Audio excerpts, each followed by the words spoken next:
अपने भाई उत्तम का बदला लेने के लिए यक्षों के साथ बहुत भयंकर लड़ाई करते हैं और लड़ाई ऐसी हुई कि धरती डगमगाने लगी और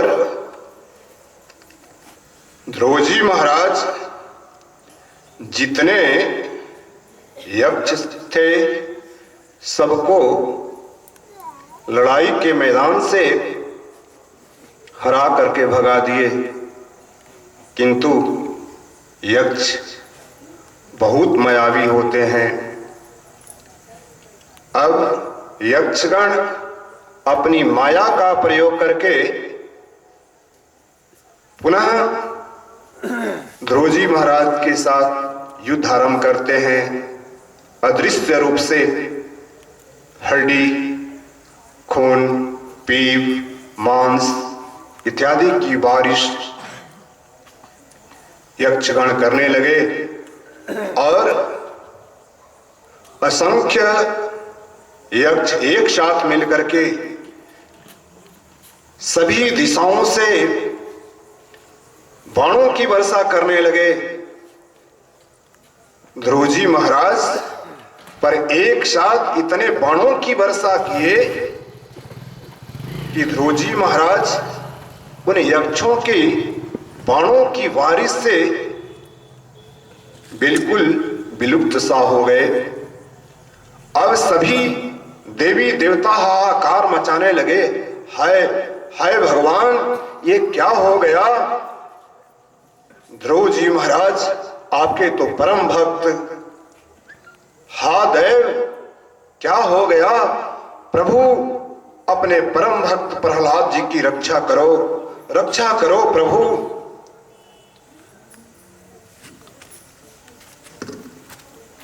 प्रहलाद जी उन सारे बाणों को एक ही पल में काट डाले और पुनः जिस प्रकार एक घायल शेर शत्रुओं पर आक्रमण करता है, उसी प्रकार ध्रुवजी महाराज यक्षों की सेना पर आक्रमण करते हैं। बिजली की तरह टूट पड़ते हैं, हाहाकार मच गया यक्षों की सेना में। अब ऐसी भयंकर लड़ाई हुई, ऐसी भयंकर लड़ाई हुई कि धरती डगमगाने लगी, दसों दिशाएं कांपने लगे, हाहाकार मच गए तीनों लोग, 14 भुवन में। ब्रह्मा जी आते हैं इंद्रादि देवताओं के साथ और ध्रुव जी से कहते हैं, ध्रुव मैं तुम्हारा दादा हूं, मैं विधाता हूं, मैं सृष्टि के रचयिता हूं। पौत्र सृष्टि का संतुलन बिगड़ जाएगा। जिस प्रकार तुम मेरे प्रिय हो, यक्षगण भी मेरे लिए प्रिय ही हैं। इसलिए पुत्र तुम इस युद्ध को यहीं पर विराम लगाओ। पितामह ब्रह्मा की आज्ञा मान करके ध्रुवजी महाराज लड़ाई को वहीं पर विश्राम देते हैं और यक्षगणों से ब्रह्मा जी कहते हैं, आपने इनका अपराध किया है। उत्तम को यक्षों आप लोगों ने वे वजह मार दिया, इसलिए आप ध्रुवजी महाराज से माफी मांगिए। यक्षगण ध्रुवजी महाराज से माफी मांगते हैं। यह लड़ाई यहीं पे रुकती है। उसके बाद ध्रुवजी महाराज आते हैं और आने के बाद धर्मानुकूल अपने राज्य का शासन चलाने लगते हैं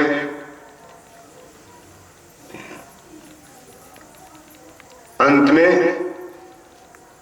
100 अश्वमेध यज्ञ करते हैं और उस यज्ञ में जब 99 यज्ञ कर चुके थे तब भगवान विष्णु आते हैं, कहते हैं हम आपकी भक्ति से अति प्रसन्न हैं, आप वरदान मांगो। ध्रुव जी महाराज ने कहा प्रभु हमें संसारी कोई वस्तु नहीं चाहिए, हमें यही चाहिए कि आपके चरण कमलों में हमारा निरंतर अगाध प्रेम दिनानुदिन बढ़ता रहे। भगवान कहते हैं तथास्तु। उसके बाद ध्रुव जी महाराज अपने पुत्र को अपना राज्य देकर के वन गमन करते हैं, वहां प्रभु के चरण कमलों में अपना ध्यान लगाते हैं और प्रभु की पार्षद दिव्य विमान लेकर के आते हैं और वे गोलोक धाम को प्रस्थान करते हैं। उसके बाद उन्हीं के वंश में राजा अंग हुए और राजा अंग बड़े ही धर्मात्मा, बहुत धर्मात्मा राजा अंग हुए और वे भी महाराज ध्रुव के नक्शे कदम पे चलते हुए धर्म का आचरण करते हुए अपनी प्रजा को अपनी संतान की भांति देखभाल करने लगे, पालन पोषण करने लगे। निशम्य कौशारवीणोपवर्णितं ध्रुवस्य वैकुण्ठपदाधिरोहणं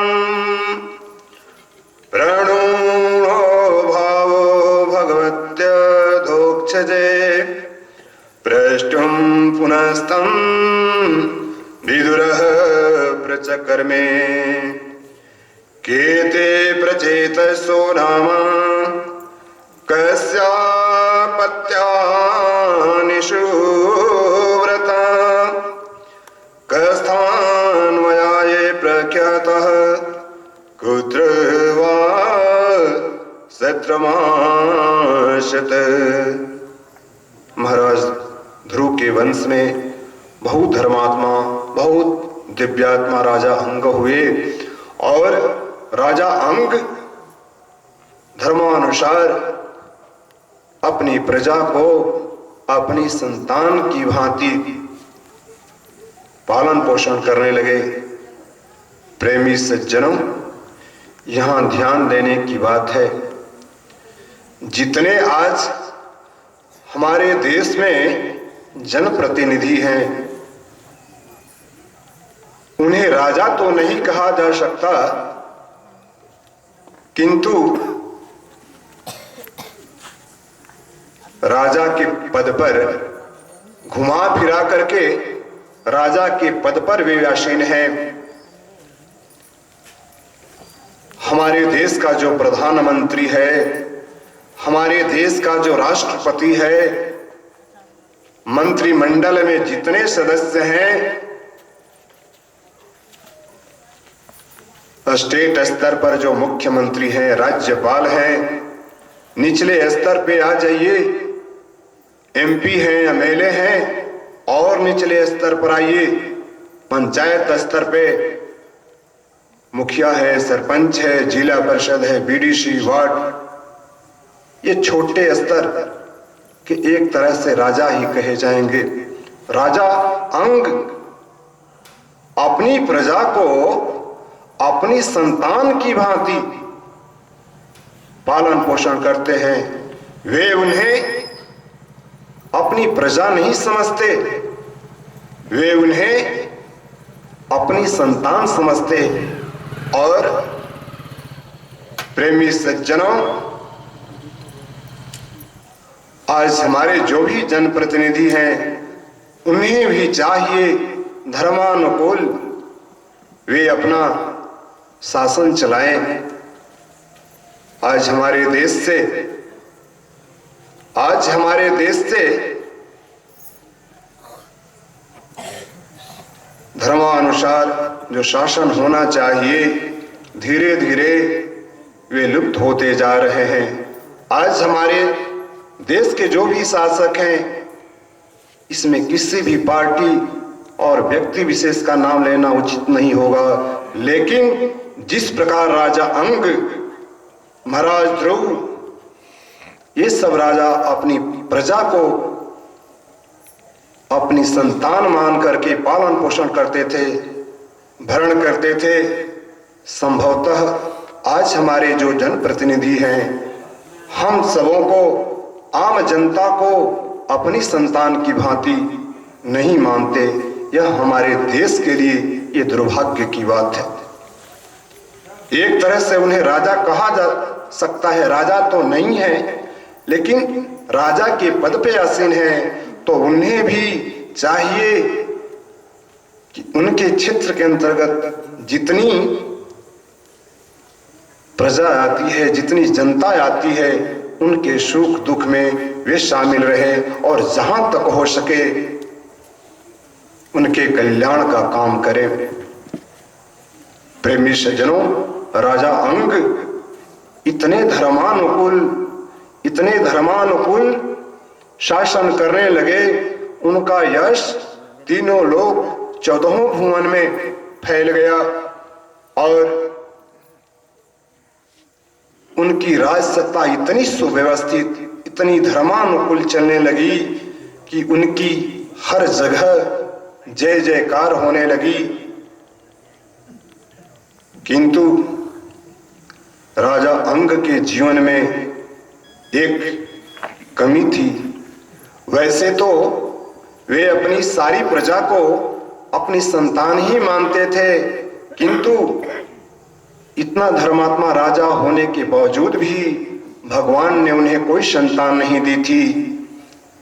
उनकी पत्नी ने कहा, स्वामी, भले आप इतने बड़े धर्मात्मा राजा हो, चक्रवर्ती सम्राट हो, लेकिन प्रभु ने आपको एक संतान नहीं दी। राजा अंग हंसने लगे, अरे पगली, तुम एक संतान की बात करती हो, जितनी प्रजा है सब में मैं अपने संतान का ही रूप देखता हूं, इसलिए तुम संतान को लेकर के उदास मत हो। सारी प्रजा हमारी संतान है। जो राजा होता है सारी प्रजा का पालक होता है, पिता होता है, इसलिए तुम संतान के लिए चिंता मत करो। प्रेमी सज्जनों, हमारी माताएं जो होती हैं, हमारी जो माताएं हैं, भले वे जगत जननी हैं, लेकिन कभी कभी उनका भाव संकुचित हो जाता है। राजा अंग की पत्नी ने निवेदन किया, स्वामी, वो तो ठीक है कि सारी प्रजा ही आपकी संतान है, लेकिन एक नारी को जब तक संतान नहीं हो जाती तब तक वह पूर्ण मां नहीं होती है, संपूर्ण नारी का दर्जा उसे नहीं मिलता है। इसलिए स्वामी, हमारी बातों का बुरा न मानते हुए कोई ऐसा उपाय कीजिए कि हमें संतान हो जाए। राजा अंग ने मुस्कुरा करके कहा, देवी विचार करेंगे। लेकिन वे संतान को लेकर के कभी विचलित नहीं थे। अब वे यज्ञ करने लगे।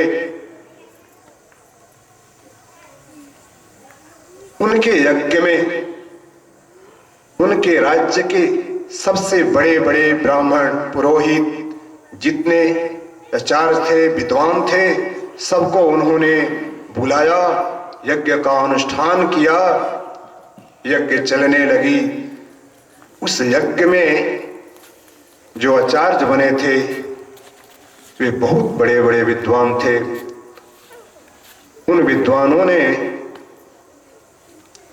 राजा अंग से निवेदन किया, महाराज, हम जो हवन दे रहे हैं आहुति दे रहे हैं, देवता उसे स्वीकार नहीं कर रहे। राजा अंग ने प्रश्न किया, महाराज, हमारी भावना में कहीं कोई कमी आ गई क्या? हमारी श्रद्धा, हमारी भक्ति में कहीं कोई कमी आ गई क्या? हम इतने धर्म का आचरण करते हैं, अपनी प्रजा को अपनी संतान के समान मानते हैं, हमसे कौन सी ऐसी चूक हो गई कि देवी देवता हमारे यज्ञ में जो हवनादि हो रहा है उसको ग्रहण नहीं कर रहे हैं? उनमें से उनके गुरु ने कहा, महाराज, आप संतानहीन है ना, इसलिए देवी देवता आपके हवन को ग्रहण नहीं कर रहे हैं। आप जो भी यज्ञ में अर्पित कर रहे हैं, आपके भाव में कोई कमी नहीं है, लेकिन महाराज, आप संतानहीन है।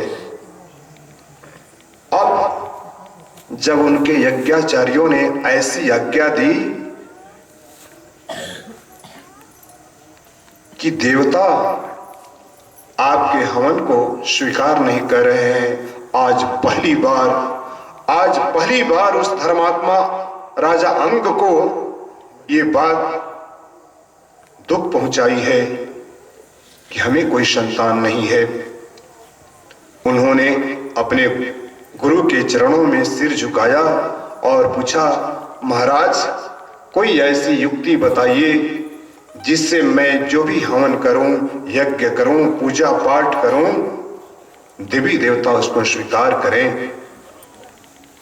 महाराज, हम आपके यजमान हैं, आप हमारे पुरोहित हैं, आप हमारे गुरु हैं, कोई ऐसा उपाय कीजिए कि हमारा किया हुआ सत्कर्म व्यर्थ न जाए। उनके गुरु ने कहा, महाराज, आप पुत्र की कामना से यज्ञ कीजिए।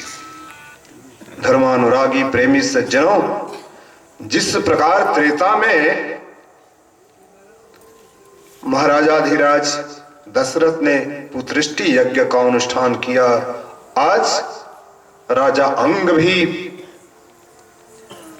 भगवान की शरणागति ग्रहण करके पुत्रष्टि यज्ञ का अनुष्ठान किए हैं।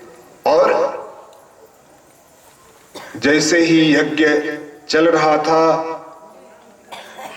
हवन कुंड में वेद मंत्रों के साथ आहुतियां दी जा रही थी। उस अग्नि कुंड से एक दिव्य पुरुष निकला है, और वो आदि पुरुष श्री हरि नारायण ही थे, और उनके हाथ में खीर का कलश था, और वो खीर का कलश राजा अंग को देते हैं और कहते हैं, अंग, हम तुम्हारे इस यज्ञ से बड़े प्रसन्न हैं, तुम्हारी मनोकामना पूर्ण हुई।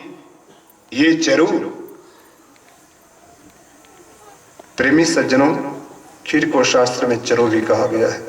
इस खीर को भगवान का नाम का स्मरण करके अपनी रानी को खिला देना, और भगवान का स्मरण करते हुए उसके साथ समागम करना। राजा अंग ने कहा, प्रभु, जैसी आपकी आज्ञा वही हुआ। यज्ञ की पूर्णाहुति हुई, स्नान इत्यादि से जब निवृत्त हुए, ब्राह्मणों को इतना दक्षिणा दिए राजा अंग, इतना दक्षिणा दिए कि ब्राह्मण अपने दक्षिणा को घर नहीं ले जा सके। जितना जाने लायक था, ब्राह्मण देवता ले गए, नहीं गया, छोड़ गए। इतना दान राजा अंग ने दिया। उसके बाद समय से प्रभु की प्रेरणा से राजा अंग ने अपनी पत्नी के साथ समागम किया है, और आज उनकी पत्नी प्रभु की प्रेरणा से गर्भवती हो गई। अब प्रभु की कृपा से वो भी समय आया जब राजा अंग की पत्नी ने एक पुत्र को जन्म दिया। राजा अंग की पत्नी का नाम सुनीता बताया गया। भागवत महापुराण में राजा अंग की पत्नी का नाम सुनीता बताया गया। और वो जो सुनीता थी, प्रेमी सज्जनों ध्यान देने वाली बात है, मृत्यु की पूर्ति थी। जो मृत्यु देवता है ना, उनकी पत्नी थी सुनीता। और मृत्यु देवता का एक पुत्र भी था जिसका नाम अधर्म। प्रेमी सज्जनों, बड़ा सुंदर सुंदर बातें भागवत महापुराण में लिखी हुई है। धर्म किसका बेटा था, अधर्म किसका बेटा था, गाली कहां से उत्पन्न हुई, झूठ कहां से उत्पन्न हुआ, अहंकार कहां से, सारी बातें विस्तार से लिखा है सब। तो जो राजा अंग की धर्म पत्नी थी सुनीता, मृत्यु की पुत्री थी। और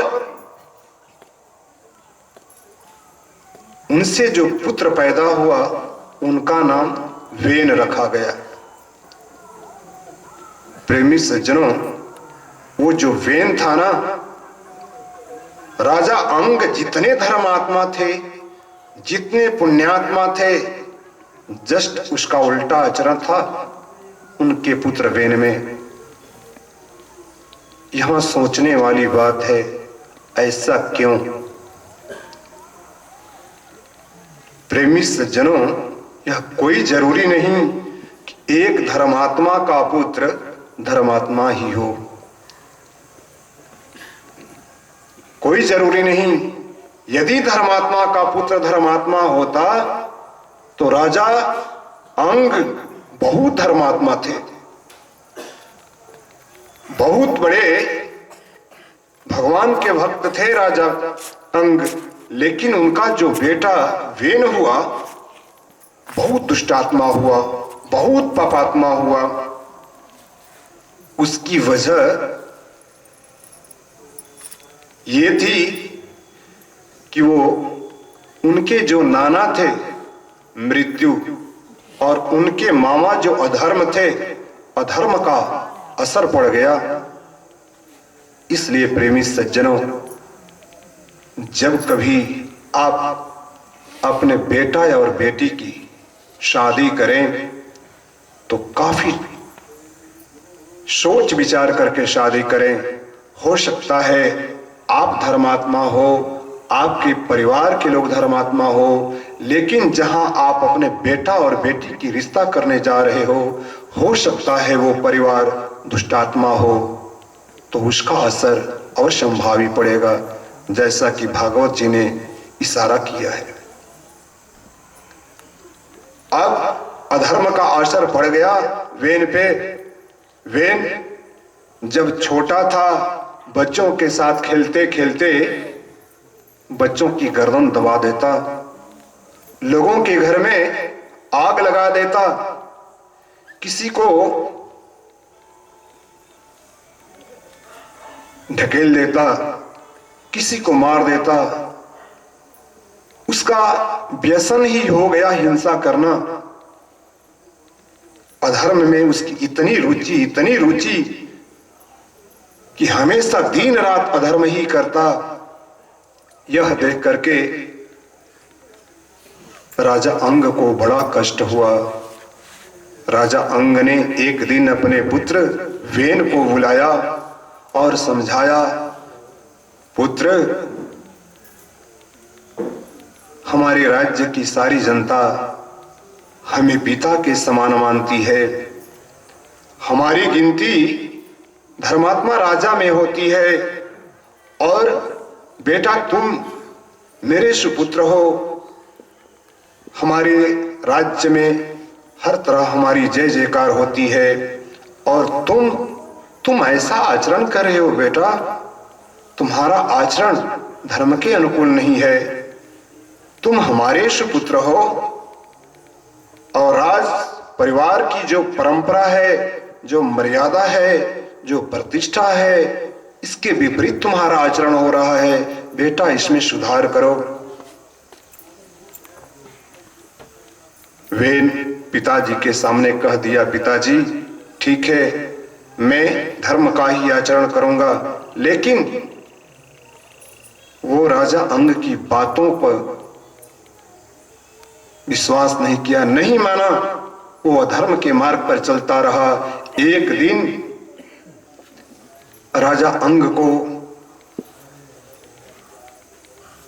बड़ी चिंता हुई, अब हम गांव में, समाज में, राज्य में कौन सा मुंह दिखाएंगे, जब हमारा पुत्र ही हमारी प्रतिष्ठा को मटिया मेट कर रहा है, हमारा सम्मान नहीं कर रहा है, धर्म का आचरण नहीं कर रहा है, तो अब हमें इस राज्य में नहीं रहना चाहिए। राजा अंग को वैराग्य आया है, और राजा अंग वन को चले गए। अब राज्य बिना राजा का हो गया। राज्य में चोरों का, डकैतों का अत्याचार बढ़ने लगा। जितने गुरुजन थे सब मिलकर के एक संगोष्ठी किए, एक सभा किए, और उसमें गुरुजनों ने निर्णय लिया, ब्राह्मणों ने निर्णय लिया कि बिना राजा का राज्य नहीं चलता है। यहां प्रश्न उठा, किसको राजा बनाया जाए। वेन तो उस राजगद्दी के, उस राज सिंहासन के काबिल ही नहीं है। फिर भी ब्राह्मणों ने कहा, गुरुजनों ने कहा, कुछ भी हो, चलो उसको राजा बनाते हैं, हम लोगों के संरक्षण में रहेगा, हम लोगों के देख रेख में रहेगा, सुधर जाएगा। सभी गुरुजन मिलकर के, ब्राह्मण मिलकर के वेन को राजा बना दिए। लेकिन वेन जैसे ही राजा बना, अब तो और स्वच्छंद हो गया, और आजाद हो गया, और उत्पात मचाना शुरू कर दिया। तरह तरह के उल्टे सीधे फरमान जारी करने लगा। वेन ने फरमान जारी किया, हमारे राज्य में कहीं यज्ञ नहीं होगा, कहीं हवन नहीं होगा, कहीं पूजा पाठ नहीं होगा, न कहीं ब्राह्मण की सेवा होगी, न संत महात्माओं की सेवा होगी, न गौ की सेवा होगी, कहीं कुछ नहीं होगा। यदि कोई ऐसा करता हुआ पकड़ा जाए तो सैनिकों, हम तुम्हें आदेश देते हैं, जो धर्म का आचरण करने वाले मिल जाए, चाहे वो ब्राह्मण हो, संत हो, महात्मा हो, गृहस्थ हो, उसको मौत के घाट उतार दिया जाए। अब प्रेमी सज्जनों, पूरे राज्य में हाहाकार मच गया। वेन के डर से अब उसके राज्य में न कहीं हवन होता था, न पूजा होता था, न पाठ होता था, न यज्ञ होता था, न भजन कीर्तन सत्संग, कुछ भी नहीं होता था। अब धरती मैया वेन के पाप से त्राहिमाम करने लगी। अब गुरुजनों को बहुत भारी रोष आया। गुरुजनों ने कहा, चलो एक बार हम समझाते हैं, वेन को समझाते हैं, वेन धर्म का आचरण करो। सभी गुरुजन आते हैं, सभी ब्राह्मण आते हैं, वेन को समझाते हैं, वेन तुम्हारे पिता बहुत धर्मात्मा थे, पुत्र तुम जिस वंश से आते हो, जिस कुल से आते हो, उस कुल की धर्म पताका आसमान में बहुत ऊंचे फहराती थी। और पुत्र, आज तेरे चलते वह धर्म ध्वज, तेरे खानदान की, तुम्हारे वंश की परंपरा मटिया मेट हो रही है। इसलिए पुत्र, तुम ऐसा मत करो। तुम्हारे पिताश्री सारी प्रजा को अपनी संतान मानते थे और तुम उन्हीं की संतान हो। तुम ऐसे कर्म क्यों करते हो? तुम राजा हो और राजा का धर्म जानते हो ना। राजा का धर्म अपनी प्रजा का रक्षा करना, भरण पोषण करना। लेकिन तुम सिर्फ कर पे कर लाते जा रहे हो, अपनी प्रजा पर बिल्कुल भी ध्यान नहीं देते हो। सारे तरफ तुम्हारे राज्य में अराजकता ही फैल गई है। कहीं कोई नियम नाम का कोई चीज नहीं है। इसलिए तुम इस पर ध्यान दो, धर्मानुकूल आचरण करो। यज्ञ क्यों बंद करवा दिया तुम? हवन क्यों बंद करवा दिए? यह सत्य सनातन धर्म वाला देश है। इस धर्म की मर्यादा को समझो। जो धर्म से खिलवाड़ करता है उसका कभी भी कल्याण नहीं होता है। इसलिए यदि तुम अपना कल्याण चाहते हो, धर्म के मार्ग पे चलो। राजा का जो कर्तव्य होता है उसका सही ढंग से निर्वहन करो। प्रेमी सज्जनों, जितने गुरुजन थे जो अयोग्य होते भी वेन को इस आशा के साथ राजा बनाए थे, एक दिन वो सुधर जाएगा। आज वे पश्चाताप करने लगे। संतों की वाणी सुनकर के वेन को गुस्सा आ गया। प्रेमी सज्जनों, ऐसा कहा गया है ना, विनाश काले विपरीत बुद्धि। विनाश काले विपरीत बुद्धि। जिस इंसान का विनाश होना निकट हो जाता है, तय हो जाता है, उसको उल्टी सीधी बातें ही अच्छी लगती है। वेन सोच गया सारी बेकार की बातें हैं। अब वेन समझाने लगा। सुनो, संतों को डांट करके समझाने लगा। तुम लोग मेरे राज्य में रहते हो, मेरा अन्न खाते हो और तुम लोग उल्टे हमको उपदेश करने चले हो। अब संतों को उपदेश करने लगा अधर्मी, दुष्ट वेन। राजा भगवान का स्वरूप होता है और तुम लोग मेरी पूजा करो। एको अहम द्वितीयो नास्ति। मैं ही भगवान हूं। मैं भगवान का प्रतिनिधि हूं। भगवान ही बन करके अपनी राजगद्दी के माध्यम से शासन चला रहा हूं। महात्माओं ने कहा, यह तो सत्य है कि जो राजा होता है भगवान का ही स्वरूप होता है। लेकिन वेन, याद रखो, भगवान अधर्म नहीं करते। भगवान कभी भी अधर्म कर ही नहीं सकते। जब तुम अपने आप को भगवान कहते हो तो भगवान यज्ञ से, हवन से, भजन से, कीर्तन से, सत्संग से खुश होते हैं। और तुम कैसे भगवान हो जो धर्म के मार्ग पे ही चलते हो और धर्म का आचरण कभी स्वप्न में भी नहीं करते हो। अब उन महात्माओं और राजा वेन में तर्क वितर्क होने लगा। महात्मा लोग पहले से ही खार खाए हुए थे। आज